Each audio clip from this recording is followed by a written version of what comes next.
একটা ছোট্ট বাচ্চা নিজের বাড়ির উঠোনে খেলছিল। সে খুব আনন্দে খেলছিল। হঠাৎ সে দেখতে পেল সামনে থেকে একটা বড় গরু দৌড়ে আসছে।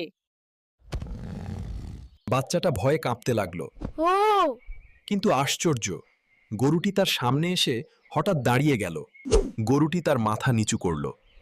বাচ্চাটা সাহস করে তার শিং ধরে গরুর পিঠে উঠে গেল। গরুটি হাঁটতে হাঁটতে তাকে নিয়ে গেল একটা নদীর ধারে। হঠাৎ গরুটি মাথা ঝাঁকিয়ে বাচ্চাটাকে নদীর জলে ফেলে দিল। বাচ্চাটা ছপাত করে নদীর জলে পড়ে গেল। সে ভয়ে চিৎকার করতে লাগলো। বাঁচাও বাঁচাও! হঠাৎ নদীর জলের ভেতর ঝিলমিল আলো দেখা গেল। সেই আলো থেকে ধীরে ধীরে বন্ধুরা, জলপরি কি বাচ্চাটাকে ডাঙায় তুলে দেবে নাকি নিজের সাথে নিয়ে যাবে? জানতে কমেন্টে পার্ট 2 লেখো এবং ভিডিওতে একটা লাইক দাও।